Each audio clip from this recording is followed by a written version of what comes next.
ونعوذ باللہ من شرور انفسنا ومن سیئات اعمالنا من يهده الله فلا مضل له ومن يضلل فلا هادي له واشهد ان لا اله الا الله واشهد ان محمدا عبده ورسوله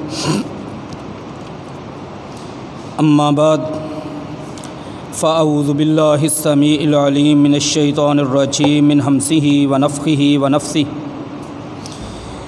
یا ایہا الذین آمنوا اتقوا اللہ حق تقاتہ ولا تموتن الا وانتم مسلمون یا ایہا الناس اتقوا ربکم الذی خلقکم من نفس واحدہ وخلق منها زوجها وبث منهما رجالا كثيرا ونساء واتقوا الله الذي تساءلون به والأرحام إن الله كان عليكم رقيبا يا أيها الذين آمنوا اتقوا الله وقولوا قولا سديدا يصلح لكم أعمالكم ويغفر لكم ذنوبكم ومن يطع الله ورسوله فقد فاز فوزا عظيما اما بعد فإن خير الحديث كتاب الله وخير الهدي هدي محمد صلى الله عليه وسلم وشر الأمور محدثاتها وكل محدثة بدعة وكل بدعة ضلالة وكل ضلالة في النار اما بعد فاعوذ باللہ من الشیطان الرجیم واتقوا فتنة لا تصیبن الذین ظلموا منکم خاصہ واعلموا ان اللہ شدید العقاب۔ حمد و ثنا بزرگی کبریائی اللہ وحدہ لا شریک کی ذات اقدس و اطہر و بابرکت کے لیے بے شمار لاتعداد درود و سلام سید الاولین سید الآخرین امام المتقین محمد رسول اللہ صلی اللہ علیہ وآلہ وسلم کی ذات مبارکہ مطہرہ پر۔ عزیز سامعین کرام، زندگی میں جس بندے کو کبھی سونے کا لین دین کرنا پڑا ہو تو ایک بات اس کے مشاہدہ میں یقیناً آتی ہے، جب کوئی بندہ کسی سنار کے پاس زیور بیچنے کے لیے جاتا ہے، جتنا وزن اس کے زیور کا ہوتا ہے اتنی اسے قیمت نہیں ملتی، بلکہ کاٹ کے نام پر اس کے وزن میں سے کچھ کٹوتی کر لی جاتی ہے۔ یہ کاٹ کیا ہوتی ہے؟ لوگ جانتے اور پہچانتے ہیں، سناروں کے نزدیک سونے میں کچھ ملاوٹ ہوتی ہے، اس ملاوٹ کے وہ پیسے اور اس کا معاوضہ رقم ہمیں نہیں دیتے۔ ان کی نظر میں ان کے وزن کے مطابق جتنا خالص سونا ہوتا ہے اس کی ہمیں رقم اور اس کا معاوضہ ہمیں ملتا ہے۔ اب یہ بات کیسے پتہ چلتی ہے ان کو؟ اس کے لیے ان کا ایک پروسیس، ایک طریقہ ہے، وہ سونے کو آگ میں ڈالتے ہیں۔ سونا جب آگ میں ڈالا جاتا ہے اس کی ملاوٹیں، اس کی میل یا کوئی اور چیز ہو وہ آگ میں جل جاتی ہے، خالص سونا سنار کے پاس باقی بچتا ہے۔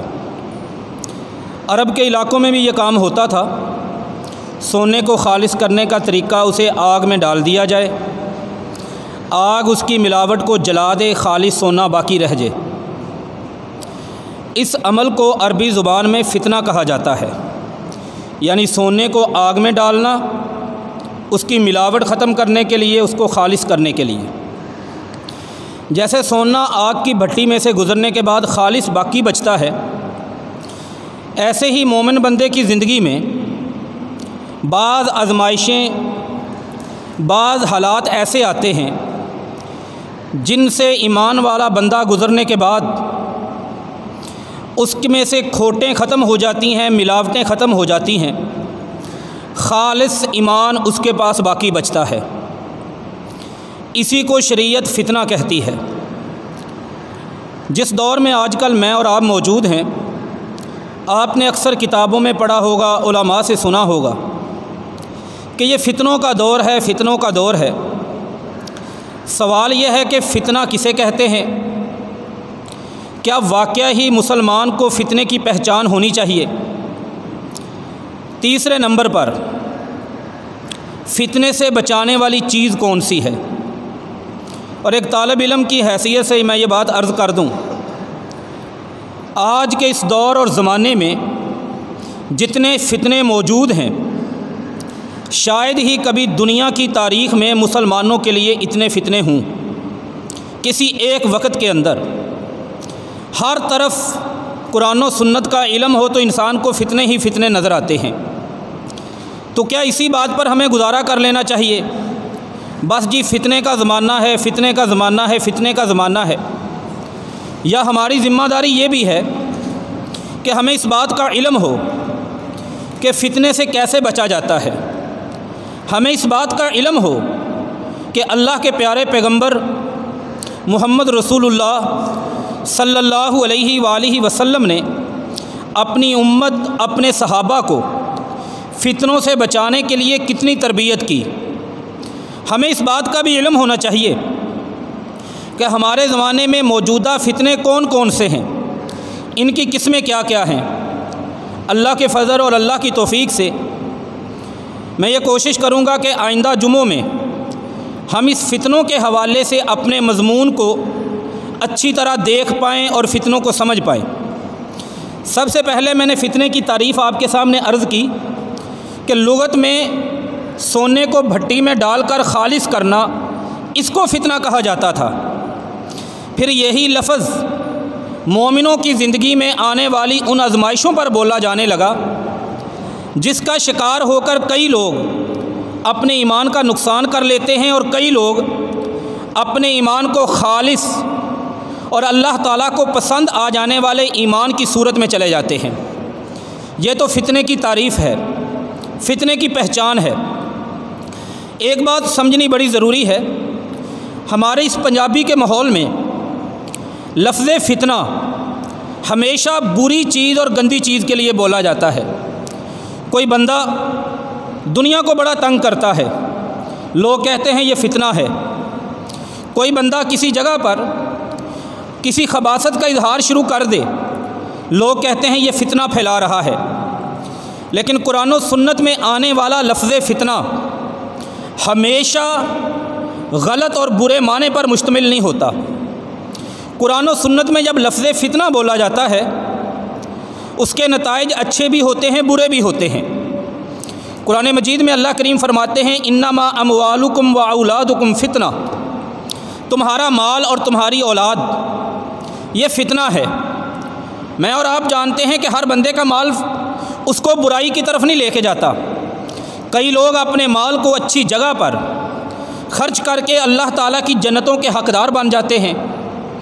کئی لوگ اپنی اولاد کی اچھی تربیت کر کے مرنے کے بعد بھی قبر میں جا کر بھی اپنے لیے صدقہ جاریہ لے رہے ہوتے ہیں، اور کئی لوگ یہ کام نہیں کر پاتے۔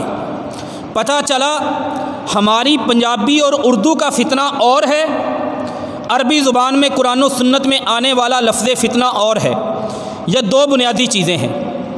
اس کے بعد آ جائیں تیسری چیز پر۔ فتنے موجود ہیں، کیا ہمیں ڈرنا چاہیے؟ اپنے اہل و عیال کو ڈرانا چاہیے؟ اپنے بچوں کو ڈرانا اور بچانا چاہیے؟ یا بس زیادہ سے زیادہ اپنی زبان سے یہ کہہ دیں بس چھوڑیں جی فتنے کا زمانہ ہے؟ کہنا کافی نہیں، بلکہ اس پر اپنے آپ کو بچانا، اپنے اہل و عیال کو بچانا، عزیز و اقارب رشتہ داروں کو جتنی بندے کے پاس توفیق اور طاقت ہو فتنے سے بچانا بہت ضروری ہے۔ یہی طریقہ رسول اللہ کا تھا صلی اللہ علیہ وآلہ وسلم کا، اور یہی طریقہ صحابہ کرام کا تھا۔ صحیح مسلم کتاب الایمان حدیث نمبر 144 جابر بن عبداللہ رضی اللہ تعالی عنہ کے شاگرد ربعی بیان کرتے ہیں، ایک دن مجلس لگی تھی، صحابہ بیٹھے تھے، عمر رضی اللہ تعالی عنہ وہ بھی اس مجلس کا حصہ تھے۔ یہ بڑی شان و شوکت والی بات ہوتی ہے کہ بندہ حکمران کے ساتھ کسی مجلس میں بیٹھا ہو، لوگوں کی M P A M N A سے ملاقات ہو جائے، ان کو برداشت کرنا اور ہضم کرنا بندے کو مشکل ہو جاتا ہے۔ وقت کا حکمران، وقت کا خلیفہ، اور پھر خلیفہ بھی سیدنا عمر بن خطاب رضی اللہ تعالی عنہ جیسی ہستی، یہ بڑے کمال کی میٹنگ اور مجلس ہے۔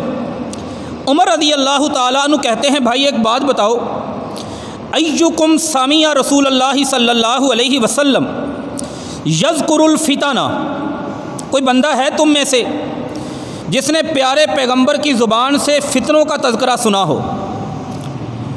کئی لوگ بیٹھے تھے، انہوں نے کہا نعم، ہاں، سمعنا النبی صلی اللہ علیہ وسلم یذکر الفتنہ، ہم نے سنا ہے اللہ کے نبی صلی اللہ علیہ وآلہ وسلم فتنوں کی بات کر رہے تھے۔ سیدنا عمر بن خطاب رضی اللہ تعالی عنہ نے فرمایا نہیں، میرا مقصد اور ہے، تمہارا اور ہے۔ لعلکم تعنون فتنۃ الرجل فی اہلہ و مالہ، میرا خیال ہے کہ تم فتنوں سے جو بات سمجھے ہو وہ فتنہ سمجھے ہو جو بندے کو اس کے مال میں یا اس کی اولاد میں یا اس کے گھر میں بندے کو جس فتنے کا سامنا رہتا ہے، میں وہ فتنہ سننا چاہتا ہوں جو فتنہ تموج موج البحر، اس طرح دنیا میں آئے گا جس طرح سمندر کی لہر آتی ہے۔ آپ میں سے اگر کوئی بندہ کبھی زندگی میں کراچی کلفٹن پہ گیا ہو، وہاں پہ اس نے سمندر کی لہر دیکھی ہو، یہ ہماری مسجد کا فرش اور چھت جتنی اونچائی اس کی ہے اتنی اونچی لہریں بھی آتی ہیں، اور کوئی چیز ان کو روکنے والی نہیں ہوتی، کوئی چیز ان کے سامنے رکاوٹ اور حائل نہیں ہو سکتی۔ جس طرح وہ سمندر کی لہریں ہوتی ہیں، اس طرح اس فتنے کی شکل اور تصویر ہو کہ اس فتنے کے سامنے کوئی چیز رکاوٹ نہیں بن سکتی۔ ایک صحابی بولے حذیفہ بن یمان رضی اللہ تعالی عنہ، کہا ہاں اس فتنے کے بارے میں نے سنا ہے، اللہ کے نبی صلی اللہ علیہ وآلہ وسلم حدیث اور حدیث کے الفاظ تھوڑے سے مشکل ہیں کیونکہ یہ حدیث عام طور پر ممبروں میں کم بیان کی جاتی ہے، اگر آپ توجہ سے سنیں گے یقیناً ہمیں بہت بڑا فائدہ ہوگا۔ کہا اس فتنے کے بارے میں نے سنا ہے، نبی اکرم صلی اللہ علیہ وآلہ وسلم نے فرمایا وہ فتنہ لوگوں کے دلوں پر آئے گا، فَأَيُّ قَلْبٍ أُشْرِبَهَا نُكِتَتْ، وہ فتنہ جب لوگوں کے دلوں پر آئے گا تو لوگوں کے دلوں پر نکتے لگیں گے۔ جس دل میں وہ فتنہ آ جائے گا، جو دل اس فتنے کو قبول کر لے گا، بچنے کی کوشش نہیں کرے گا، اس دل پر ایک سیاہ رنگ کا نقطہ لگ جائے گا، اور جو دل فَأَيُّ قَلْبٍ أَنْكَرَهَا، جس بندے کا دل فتنوں کو قبول نہیں کرے گا، اس دل پر بھی ایک نقطہ لگے گا، وہ سفید رنگ کا۔ فرمایا جتنے بھی لوگوں کے دل ہوں گے وہ دو طرح کے ہو جائیں گے، تسیر قلبین، دو طرح کے ہو جائیں گے، ایک کالے رنگ کے اور ایک سفید رنگ کے۔ ان بندوں کے دل سفید ہوں گے جنہوں نے فتنے کو قبول نہیں کیا، جو فتنوں کا شکار نہیں ہوئے۔ ان لوگوں کے دل مربادن مجخیاً کلکوزی، ان بندوں کے دل مٹی کے رنگ کے ہو جائیں گے جو فتنوں کو قبول کر لیں گے۔ فرق کیا ہوگا؟ جس بندے کا دل فتنے کو قبول کر لے گا اسے دنیا میں کوئی برائی نظر نہیں آئے گی، شراب پینا ہو، زنا کرنا ہو، سود کھانا ہو، حرام کھانا ہو، لوگوں کو قتل کرنا ہو، گالیاں نکالنی ہوں، لوگوں پر لعنت کرنی ہو، نماز چھوڑنی ہو، زکوٰۃ چھوڑنی ہو، روزہ چھوڑنا ہو، حج چھوڑنا ہو، کوئی بھی برائی اسے برائی نہیں لگے گی، وہ کرتا چلا جائے گا، انسان کی شکل میں حیوان اور درندہ نظر آئے گا۔ اور جو بندہ، جس بندے کا دل ان فتنوں کا شکار نہیں ہوگا، وہ آپ کو مومن نظر آئے گا، نیکی کرتا ہوا نظر آئے گا۔ اب یہ وقت کا حکمران ایک صحابی سے علم سیکھ رہا ہے۔ سیدنا حذیفہ بن یمان رضی اللہ تعالی عنہ کہتے ہیں، اے عمر بن خطاب، ان فتنوں کے درمیان اور نبی کی امت کے درمیان ایک دروازہ ہے اور وہ دروازہ ابھی بند ہے۔ اس کا کیا مطلب؟ فتنے اس امت میں ابھی نہیں آئیں گے، جن فتنوں کی کہانی میں آپ کو سنا رہا ہوں۔ عمر بن خطاب رضی اللہ تعالیٰ عنہ نے پوچھا آگے کیا بنے گا؟ حذیفہ بن یمان رضی اللہ تعالیٰ عنہ نے کہا وہ دروازہ جو ہے وہ ٹوٹ جائے گا۔ عمر بن خطاب بڑے سمجھدار آدمی تھے رضی اللہ تعالیٰ عنہ، زمین پہ کھڑے ہو کے رائے لفظ بولتے، عرش والا رب ان الفاظ کو وحی کی شکل دے کر پیارے پیغمبر پر نازل کر دیتا تھا۔ بڑی شان تھی۔ کہا اچھا دروازہ ٹوٹ جائے گا تو پھر کبھی بند نہیں ہوگا۔ جب دروازہ کبھی بند نہیں ہوگا تو اس کا مطلب یہ ہے اس امت میں سے وہ فتنے کبھی باہر نہیں جائیں گے۔ اس حدیث سے ہمیں بڑی باتیں سمجھ آئیں۔ پہلی بات تو ہمیں یہ سمجھ آئی کہ اللہ کے پیغمبر نے یہ مسئلہ، جیسے ہم نماز کا مسئلہ سمجھتے ہیں، جیسے ہم زکوٰۃ کا مسئلہ سمجھتے ہیں، ایسے فتنوں کا مسئلہ اپنے صحابی کو سمجھایا تھا۔ دوسری بات ہمیں یہ سمجھ آئی کہ صحابہ کے اندر تڑپ تھی کہ جیسے ہمیں دیگر دین کے مسئلوں کا پتہ ہے، ہمیں فتنوں کا بھی پتہ ہونا چاہیے۔ نمبر 3، انہیں فکر بھی تھی کہ یہ امت اگر فتنوں کا شکار ہوگی تو بچے گی یا نہیں۔ چوتھی بات جو بڑی ہمیں سمجھنے کی ضرورت ہے وہ یہ ہے کہ یہ فتنے اس امت کے اندر آ چکے ہیں اور 1450 سال پہلے تقریباً آ چکے ہیں۔ دروازہ ٹوٹ کے آئے ہیں، یہ فتنے اس امت سے باہر نہیں نکلے۔ اس لیے ان فتنوں کو پہچانیے۔ یہ حدیث فتنوں کے حوالے سے ہمیں اس بات کی طرف لے کر آتی ہے کہ ہمارے اندر فتنوں کو پہچاننے کی فکر ہونی چاہیے۔ یہ حدیث نمبر 1 تھی۔ حدیث نمبر 2، اسامہ بن زید فرماتے ہیں رضی اللہ تعالی عنہ، صحیح مسلم کی حدیث 2885 نمبر، اشرف رسول اللہ صلی اللہ علیہ وسلم علی ادوم من آتام المدینتی، مدینہ کے بلند قلعوں میں سے کسی قلعہ جسے قلعہ پڑھا جاتا ہے اس پر چڑھے۔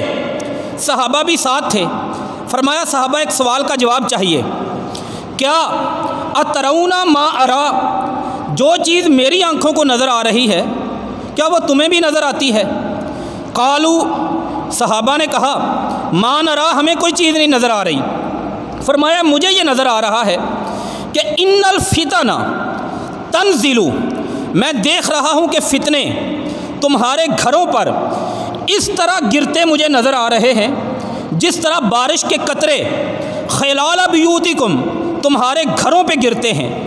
بارش جب آتی ہے چھتوں پر بھی، صحنوں پر، ہر جگہ پر گرتی ہے، اس طرح فتنے تمہارے گھروں پر۔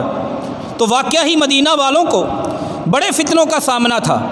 یہ حدیث میں ہمیں بتاتی ہے کہ اللہ کے نبی صلی اللہ علیہ وسلم نے دین کا ایک حصہ فتنوں کے باب، فتنوں کے عنوان، فتنوں کے موضوع پر اپنی امت کو سمجھایا ہے۔ یہ 2 حدیثیں۔ تیسری حدیث نبی اکرم صلی اللہ علیہ وآلہ وسلم، صحیح بخاری کی حدیث ہے 115 نمبر پر، آپ سوئے ہوئے تھے رات کو، اچانک گھبرا کے آپ اٹھے۔ استیقظ رسول اللہ صلی اللہ علیہ وسلم، ماں جی ام سلمہ رضی اللہ تعالی عنہ فرماتی ہیں میں نے کہا اللہ کے نبی صلی اللہ علیہ وسلم خیریت تو ہے، آپ نیند سے اچانک کیسے بیدار ہو گئے؟ نبی اکرم صلی اللہ علیہ وسلم نے فرمایا ماذا انزل اللیلۃ الفتن، سلمہ تو نہیں جانتی آج کی رات کتنے فتنے ہیں جو آسمان سے اترے ہیں۔ فوراً جاؤ میری جتنی بھی بیویاں ہیں، ایقظو صواحبات الحجاری، جتنی بھی بیویاں ہیں الگ الگ ان کی رہائشیں اور کمرے تھے، سب کو جگاؤ۔ سب کو آدھی رات کے وقت بیدار کر لیا۔ کیا ضرورت تھی سوئے ہوئے کو؟ میں اور آپ بڑی کوشش کرتے ہیں کسی بندے کو ملنے کے لیے جائیں، اس کے گھر سے آواز آئے کہ وہ سویا ہوا ہے، نہیں جگاتے ہم۔ کیوں نہیں جگاتے؟ بھائی بندہ سویا ہے، آرام میں کیا خلل ڈالنا۔ نبی اکرم صلی اللہ علیہ وسلم اس کائنات کے سب سے عظیم انسان تھے، اخلاق سب سے اعلیٰ تھا۔ آپ بغیر کسی وجہ کے یا کسی چھوٹی وجہ سے رات کو اپنی بیویوں کو جگا نہیں سکتے، سب کو جگا کے اکٹھا کیا اور انہیں نصیحت فرمائی۔ یہ 3 حدیثیں۔ چوتھی حدیث بڑی سمجھنے والی ہے، بات میں ان حدیثوں کی روشنی میں یہ عرض کرنا چاہ رہا ہوں کہ فتنوں کو سمجھنا کتنا ضروری ہے، اللہ کے نبی صلی اللہ علیہ وسلم نے اس پر کتنا زور دیا ہے۔ ہم تو سمجھتے ہیں نا بس بندے کا عقیدہ ٹھیک ہو، بندے کی نماز ٹھیک ہو، زکوٰۃ ٹھیک ہے، حج ٹھیک ہے، فطرانہ دینا ہے، قربانی کرنی ہے، بس ٹھیک ہے۔ ساری چیزوں کے ہوتے ہوئے اگر انسان فتنوں کی پہچان نہ کر پائے اور فتنوں کی وجہ سے ان کا شکار ہو جائے تو یہ ساری عبادتیں، ساری ریاضتیں، ساری محنتیں اس کی برباد ہو سکتی ہیں۔ اور آج کے دور میں آپ کو قدم قدم پر، موڑ موڑ پر، ایک ایک جگہ پر سینکڑوں فتنے نظر آئیں گے۔ چوتھی حدیث جو میں عرض کرنے لگا ہوں یہ بھی صحیح مسلم کی حدیث ہے، 2887 نمبر۔ نبی اکرم صلی اللہ علیہ وسلم نے فرمایا ستکون فتن، میری امت میں عن قریب بڑے فتنے آئیں گے، اور آپ نے لوگوں کو بچانے کے لیے انداز دیکھیں کیا ہے۔ فرمایا ان فتنوں کے اندر النائم خیر من المضطجع، ایک بندہ ہے وہ سویا ہوا ہے، ایک بندہ اپنے بستر پر جاگ رہا ہے۔ فرمایا اس زمانے میں جو بندہ سویا ہوا ہوگا وہ بہتر ہوگا جاگنے والے سے۔ کیوں؟ اس لیے کہ جاگنے والا کسی بھی لمحے اٹھے گا، کسی فتنے کا شکار ہو جائے گا، اور سویا ہوا بندہ وہ فتنے سے بچا ہوا ہے۔ اگلے جملے میں آپ نے فرمایا المضطجع خیر من القاعد، ایک بندہ بیٹھا ہوا ہے، ایک لیٹا ہوا ہے، ان دونوں میں سے جو لیٹا ہوا ہے یہ بہتر ہے بیٹھے ہوئے سے۔ کیوں؟ فرمایا جو بیٹھا ہے وہ جلدی کھڑا ہو کر کسی فتنے کا شکار ہو سکتا ہے، اور جو لیٹا ہوا ہے وہ دیر سے فتنے کا شکار ہوگا، اس لیے وہ بہتر ہے۔ تیسرے جملے میں فرمایا القائد فیہا خیر من القائم، ایک بندہ بیٹھا ہوا ہے، ایک کھڑا ہے، بیٹھا ہوا بہتر ہے کھڑے ہونے والے سے۔ کیوں؟ کھڑا ہوا بندہ وہ جلدی فتنے کا شکار ہوگا، ایکٹیو حالت میں ہے، چستی میں ہے، بیٹھا ہوا اسے دیر لگے گی، ٹائم لگے گا، اس لیے وہ بہتر ہے۔ اگلے جملے میں فرمایا کہ القائم فیہا خیر من الماشی، فتنوں کے زمانے میں جو بندہ کھڑا ہے یہ بہتر ہے اس بندے سے جو پیدل چل رہا ہے۔ کیوں؟ پیدل چلنے والا جلدی کسی فتنے کا شکار ہو سکتا ہے۔ یہ 4 حدیثیں میں نے آپ کے سامنے عرض کی۔ ان چاروں حدیثوں میں اللہ کے پیغمبر کی تربیت، اللہ کے پیغمبر کا سبق ہے کہ ہر مسلمان فتنوں کو پہچانے، اپنے آپ کو بچانے کی کوشش کرے، اپنے آپ کو سنبھالنے کی کوشش کرے، یہ بہت زیادہ ضروری ہے۔ تو سب سے پہلے فتنے کی تعریف میں عرض کر چکا ہوں کہ ہماری پنجابی والا فتنہ یہ اور ہے، قرآن و سنت میں جو لفظ فتنہ ہے یہ اور ہے۔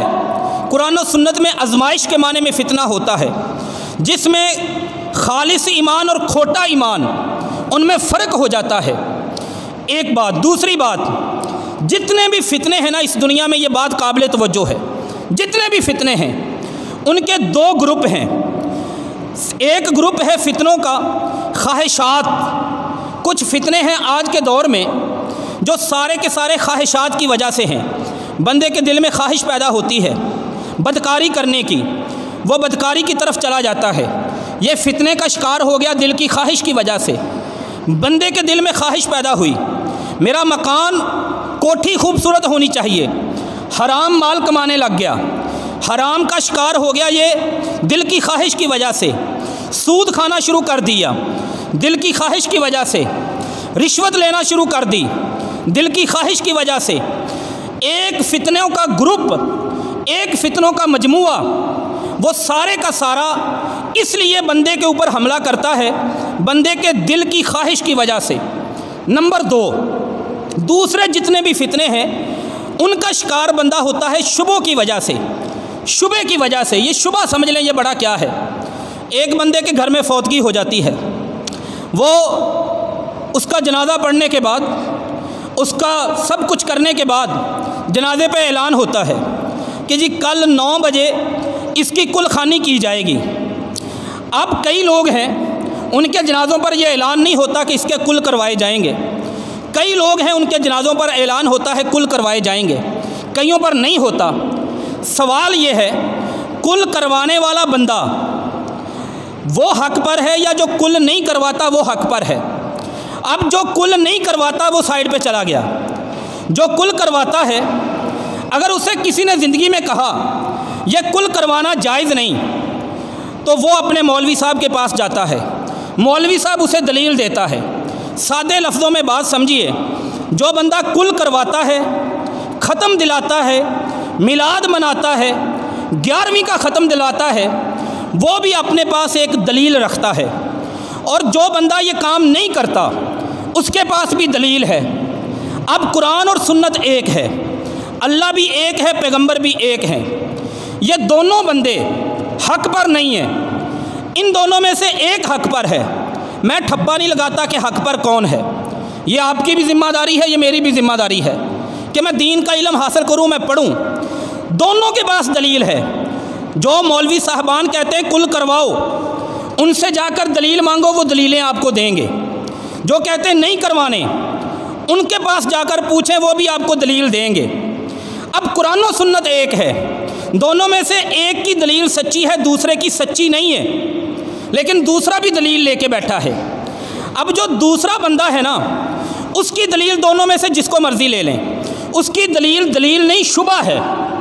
ایک کے پاس دلیل ہے، دوسرے کے پاس شبہ ہے۔ 11ویں کروانی ہے کہ نہیں؟ جو نہیں کرواتا، جو کرواتا ہے، دونوں میں کہ ایک کے پاس دلیل، دوسرے کے پاس شبہ ہے۔ ختم پڑھنا ہے کہ نہیں؟ ایک کے پاس دلیل، دوسرے کے پاس شبہ ہے۔ میلاد النبی کا جلوس نکالنا ہے کہ نہیں؟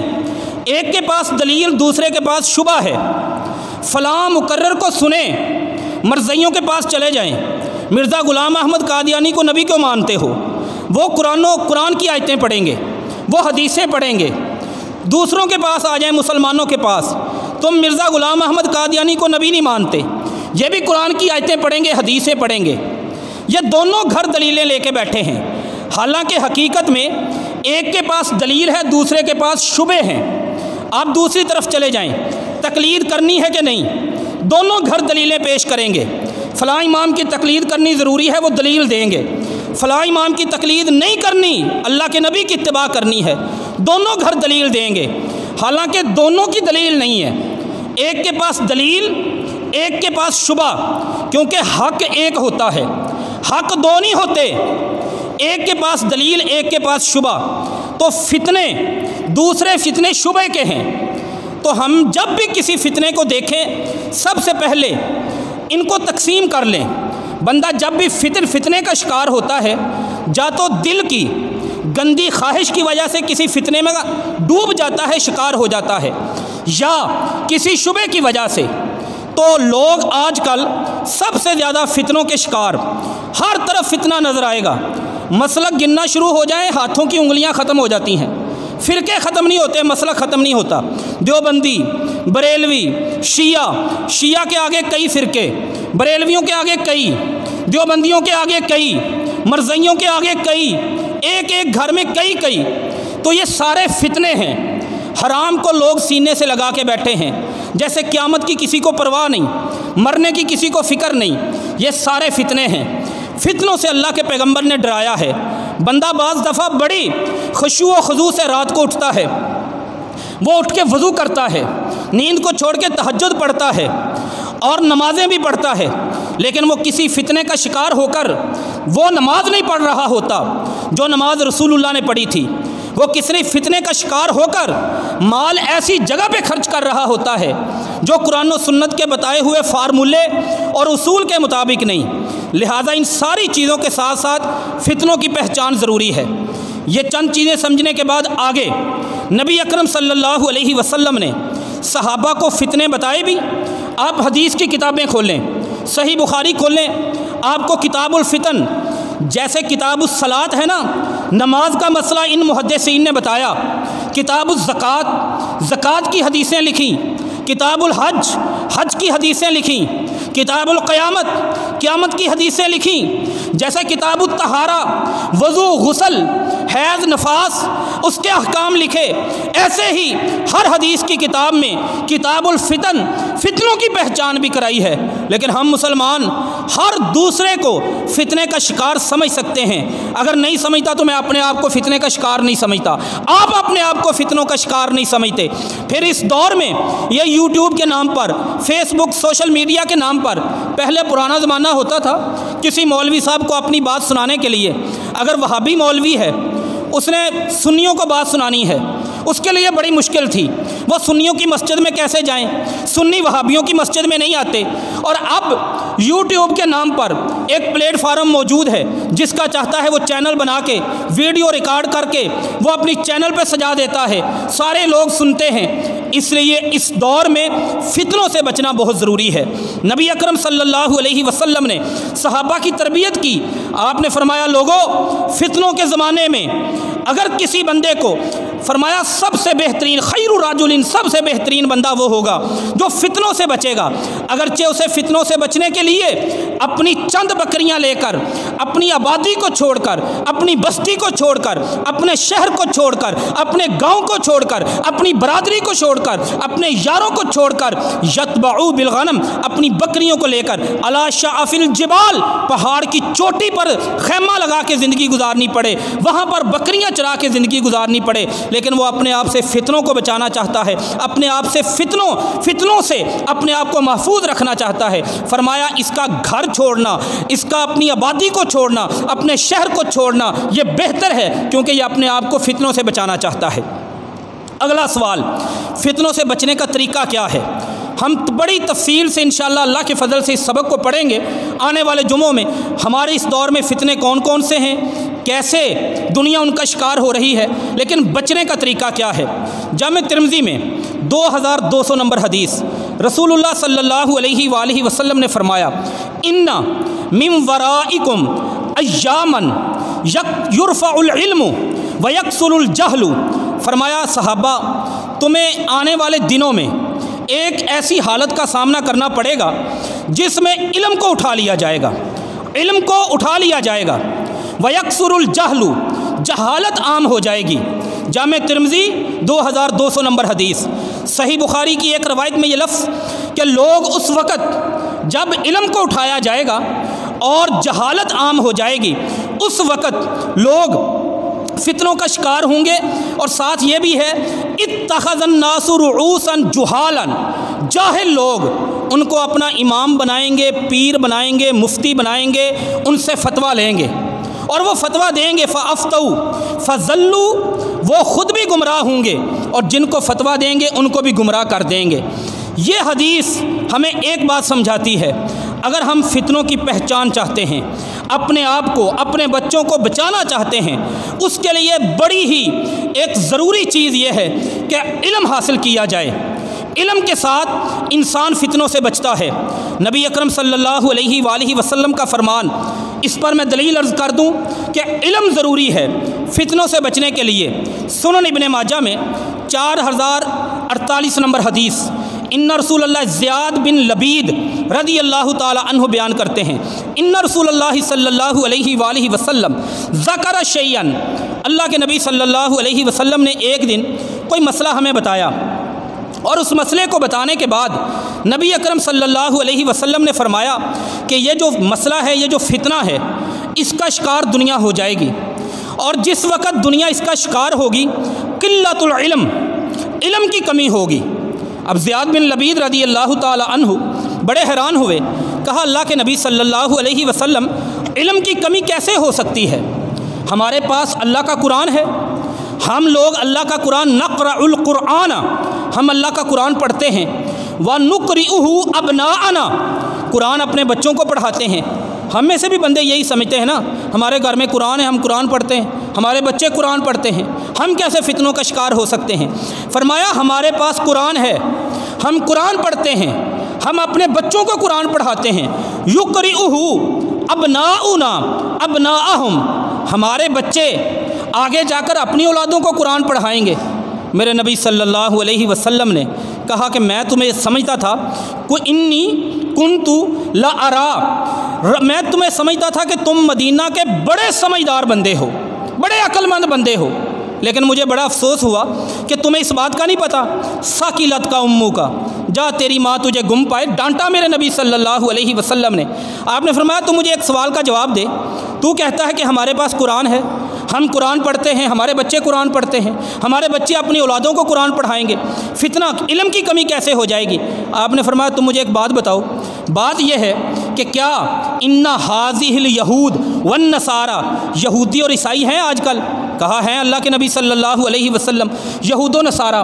فرمایا ان کے پاس تورات اور انجیل ہے؟ کہا ہاں اللہ کے نبی تورات اور انجیل بھی ہے۔ فرمایا تورات اور انجیل ہونے کے بعد ان کے پاس علم ہے، عمل کرتے ہیں اس پر؟ کہا نہیں۔ فرمایا اگر ان کے پاس تورات اور انجیل ہے پھر بھی وہ علم سے محروم ہیں کہ اللہ کا پیغام کیا ہے، تو تم لوگ نہیں محروم ہو سکتے۔ لہذا یہ سمجھنا ہم قرآن پڑھنے والے ہیں، ہم کلمہ پڑھنے والے ہیں، ہم نماز پڑھنے والے ہیں، فتنوں کا شکار نہیں ہو سکتے، ایسا نہیں۔ فتنوں سے آدمی وہی بچے گا جس کے پاس علم ہوگا۔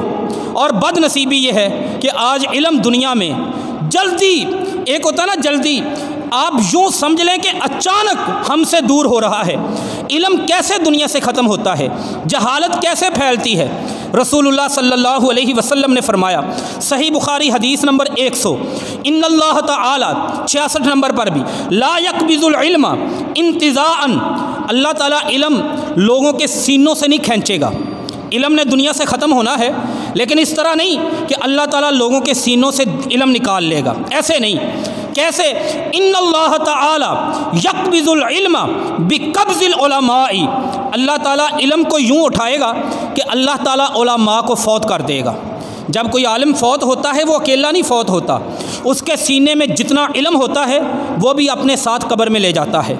اور اس گزشتہ 1 مہینے کے اندر آپ جا کے تحقیق کر لیں، جتنے علماء کی اموات ہوئی ہیں، اہل حق علماء کی، شاید آپ کو پیچھے اتنے علماء کی اتنی جلدی سے اموات کبھی نہ ملی ہوں۔ یہ بھی فتنوں میں سے ایک فتنہ ہے، اتنی جلدی علماء کا جانا۔ تو ان فتنوں سے بچاؤ۔ فتنے کون کون سے ہیں، کیا ہیں، یہ ہم آگے ذکر کریں گے، لیکن اس سے بچنے کا کیا طریقہ ہے؟ وہ ہے دین کا علم۔ سب سے پہلے دین کا علم، اپنے آپ کو دین کا علم۔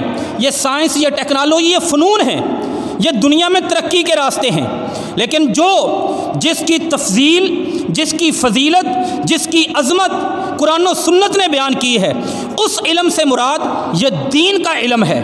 اس دین کے علم کو اپنے بھی قریب لائیں، اپنے آپ کو دین کے قریب لے کر جائیں، اپنی اولادوں کو دین کا علم پڑھائیں۔ اگر ہم واقعہ ہی فتنوں سے بچنا چاہتے ہیں، یہ علم ہے، دین کا علم ہے جو ہمیں فتنوں سے بچائے گا۔ بالفرض ہم مثال لے لیتے ہیں، چلو جی میں کوشش نہیں کرتا، ہم کوشش نہیں کرتے فتنوں سے بچنے کی، تو پھر اس کا کوئی نقصان ہے؟ اس کا بڑا شدید نقصان ہے۔ سورۃ انفال کی آیت نمبر 25 میں اللہ نے فرمایا، واتقوا فتنۃ لا تصیبن الذین ظلموا منکم خاصہ، واتقوا فتنہ، فتنے سے ڈرو۔ کیوں؟ اس لیے کہ جب فتنے سے کوئی بندے نہیں ڈرتے، لا تصیبن الذین ظلموا منکم خاصہ، تو جو فتنے ہیں وہ صرف اور صرف ظالموں کو اپنی لپیٹ میں نہیں لیتے، اس کے ساتھ ساتھ جو ظلم نہیں کرنے والے، جو اپنی زندگی کو بڑا سیدھا سا رکھتے ہیں، مرنے کی تیاری میں لگے ہوئے ہوتے ہیں، وہ لوگ بھی فتنوں کی لپیٹ میں آ جاتے ہیں۔ کب آتے ہیں؟ جب لوگ فتنوں کی پہچان نہیں کرتے، جب لوگ فتنوں سے ڈرتے نہیں۔ آج تو ہر جگہ پر میں نے عرض کیا، یہ سارے فتنے 2 قسمیں ہیں، 2 کیٹیگری ہیں، 2 انواع ہیں۔ ایک خواہشات کے فتنے، ایک اکیلا بندہ لگا ہوا ہے، وہ لوگوں کو مار بھی رہا ہے، لوگوں کو لوٹ بھی رہا ہے، حرام اور حلال کا فرق بھی اس نے مٹایا ہوا ہے، خواہشات کا فتنہ۔ اور دوسرا شبہ کا فتنہ، ایک بندہ یوٹیوب کا چینل کھولتا ہے یا کسی رسالے میں پڑھتا ہے، اسے کوئی غامدی نام کا بندہ نظر آتا ہے جو بتاتا ہے کہ اللہ کے نبی معراج پر نہیں گئے، عیسیٰ علیہ السلام کو نہیں اٹھایا گیا، یہ آ کے بیٹھ کے 10 بندوں اور ہیں جن کا دماغ خراب کرنے لگتا ہے۔ ایک بندہ جاتا ہے، کیوں؟ اس فتنے کا شکار ہوا کس وجہ سے؟ شبہ کی وجہ سے۔ دین کا علم نہیں تھا، اس بندے کی بات سنی، تول نہیں سکا، پہچان نہیں سکا کہ اس کی حقیقت کیا ہے، دلیل پیش کر رہا ہے، صحیح کر رہا ہے کہ نہیں، نبی کے صحابہ کا موقف کیا تھا، پیارے پیغمبر کی تعلیم کیا تھی، فتنے کا شکار ہو گیا، کسی اور مقرر کو سنا صحابہ کو گالیاں دینا شروع کر دی، کسی اور مقرر کو سنا۔ آج کل پوری دنیا پہ فتوے لگ رہے ہیں۔ ایک مولوی صاحب تھے، انہوں نے پیارے پیغمبر محمد رسول اللہ صلی اللہ علیہ وآلہ وسلم، ان کی بیٹی لخت جگر نور نظر سیدہ فاطمۃ الزہراء رضی اللہ تعالی عنہا، خاتون جنت، اس جہان کی بہترین عورتوں میں سے ایک عورت، حسنین کریمین رضی اللہ تعالی عنہما، جنتی نوجوانوں کے سردار، ان کی والدہ محترمہ، ان کے بارے میں کوئی لفظ بول دیا، آدھی دنیا ان کی مخالفت میں، آدھی کچھ لوگ ان کے حق میں۔ اب مجھے کیسے پتہ چلے گا؟ آپ سنیں گے، آپ کو کیسے پتہ چلے گا؟ اگر آپ دین کا علم پڑھیں گے کہ اس بندے نے بات غلط کی ہے یا جو اس کے خلاف ہے انہوں نے بات غلط کی ہے۔ یہ سارے فتنے ہیں، ان کو سمجھنے کے لیے دین کا علم ضروری ہے۔ اور اگر بندے ان فتنوں سے ڈریں نہ، ان کی تیاری نہ کریں، دین کا علم نہ پڑھیں، تو قرآن میں اللہ نے کہا ہے، پارہ نمبر 9 میں سورۃ انفال میں اللہ کریم فرماتے ہیں آیت نمبر 25 میں، پھر صرف ظالم ان فتنوں کا شکار نہیں ہوں گے، ساتھ جو ظلم سے بچے ہوئے لوگ، عام لوگ ہیں، وہ بھی ان فتنوں کا شکار ہوں گے۔ یہی وجہ ہے عبداللہ بن مسعود رضی اللہ تعالی عنہ، نبی کریم صلی اللہ علیہ وآلہ وسلم کے صحابی، فقیہ امت جن کو کہا جاتا ہے، بڑا علم کا خزانہ اپنے سینے میں رکھنے والے امام ابو نعیم الاصفہانی نے کتاب الفتن میں ایک بڑی پیاری ان کی صحیح سند سے روایت نقل کی ہے۔ وہ لوگوں کو نصیحت کیا کرتے تھے، لوگوں فتنوں کو پہچانو، فتنے کو پہچانو، اس لیے کہ فتنے کے اندر یموت القلب، بندے کا دل مر جاتا ہے، اور جب بندے کا دل مرتا ہے تو اس طرح مرتا ہے کما یموت بدنہ، جس طرح اس کے بدن کو موت آتی ہے۔ جب بدن کو موت آ جاتی ہے، وہ کچھ کھا نہیں سکتا، وہ کچھ پی نہیں سکتا، وہ کسی کو فائدہ نہیں دے سکتا۔ ایسے ہی جو بندہ فتنے کا شکار ہو جائے، اس کے دل میں خیر اور نیکی، اس کے فوائد ختم ہونے لگتے ہیں۔ حذیفہ بن یمان رضی اللہ تعالی عنہ، وہ فتنوں کے بارے میں جو بندہ ملتا کوشش کرتے اسے نصیحت کرنے کی، کہا کرتے تھے کہ فتنے سے بچنا، اس لیے کہ جو بندہ فتنے کا شکار ہو جائے وہ جہنم کا ایندھن بن جاتا ہے۔ روایت نمبر 117 ہے کتاب الفتن کے اندر، صحابہ کرام تربیت کیا کرتے تھے۔ ان فتنوں کو پہچاننا، یہ دور فتنوں کا ہے، یہ کہہ دینا ہمارا کافی نہیں، اپنے آپ کو پہچانیں، قرآن و سنت کا علم حاصل کریں۔ اگلا مرحلہ، قرآن و سنت کا علم کہاں سے ملے گا؟ قرآن و سنت کا علم یہ نہیں کہ جس جگہ پر جہاں پہ لگے ہیں وہاں پر لگے ہیں، قرآن ترجمہ پڑھنے لگے، مولوی صاحب نے کہا نہیں پڑھنا، 16 علوم کی ضرورت ہے، اور حدیث کی طرف جانے لگے، کہا گمراہ ہو جاؤ گے۔ گمراہی باپ دادا کے اصولوں پر لگا ہوا بندہ قرآن و سنت کی وجہ سے، اللہ کے پیغمبر کے فرمان کی وجہ سے اگر اپنی سوچ بدلتا ہے، اپنا عمل بدلتا ہے، اسے گمراہی نہیں کہتے، اسے ہدایت کہتے ہیں۔ اور جب بندہ ان ساری چیزوں سے بے پرواہ ہو جاتا ہے تو صحیح مسلم کی جو حدیث میں نے عرض کی، حذیفہ بن یمان رضی اللہ تعالی عنہ نے کہا، جس کا دل فتنوں کا شکار ہو جائے وہ کلکوزی، وہ مجخیان، فرمایا وہ اس برتن کی طرح ہو جاتا ہے، لوٹے کی مثال دی، فرمایا اس بندے کے دل میں اور اس لوٹے میں کوئی فرق نہیں، جس لوٹے کو الٹا کر دیا جائے۔ اب اس مثال کو آپ سمجھیں کیا مطلب ہے؟ لوٹے کو الٹا کر دیا جائے، اس میں پانی کا ایک قطرہ بھی نہیں رہتا، سارا پانی نیچے گر جاتا ہے۔ جو دل فتنے کا شکار ہو جائے، جو بندہ فتنے کا شکار ہو جائے، اس بندے کا دل بھی ایسے ہی ہو جاتا ہے، اس میں خیر کی، نیکی کی، اچھائی کی، بھلائی کی کوئی بات نہیں رہتی، ہر طرف یہ پھیلی ہوئی چیزیں۔ یہ ہمیں آج کے دور میں بڑا ہی حساس، یہ آپ سنتے ہیں دجال آ رہا ہے، دجال کا آنا کوئی خوشخبری نہیں ہے، بہت بڑا فتنہ ہے۔ آپ سنتے ہیں امام مہدی کی آمد ہے، یہ آنا کوئی خوشخبری نہیں، بہت بڑا فتنہ ہے۔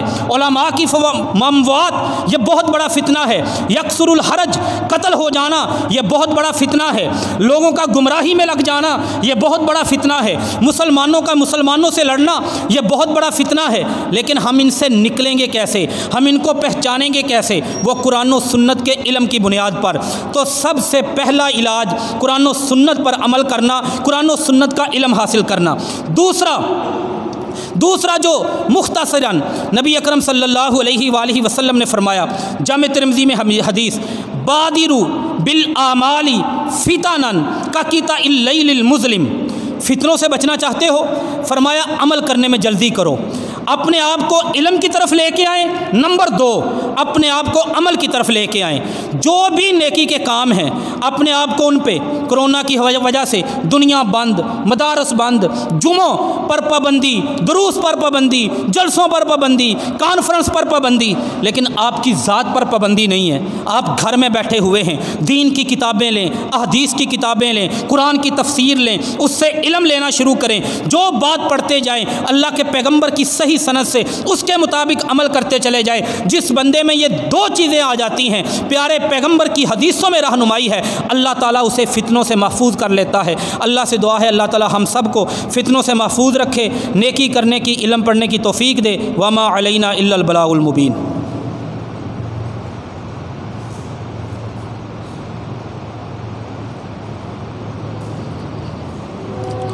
ان الحمد للہ نحمده ونستعینه ونستغفره ونعوذ باللہ من شرور انفسنا ومن سیئات اعمالنا من يهده الله فلا مضل له ومن يضلل فلا هادي له واشهد ان لا اله الا الله واشهد ان محمدا عبده ورسوله اما بعد فان خير الحديث كتاب الله وخير الهدي هدي محمد صلى الله عليه وسلم وشر الأمور محدثاتها وكل محدثة بدعة وكل بدعة ضلالة وكل ضلالة في النار۔ اللهم انصر الإسلام والمسلمين، اللهم اشف مرضانا ومرضى المسلمين، اللهم ارفع عنا البلاء والوباء۔ سبحان ربك رب العزة عما يصفون وسلام على المرسلين والحمد لله رب العالمين۔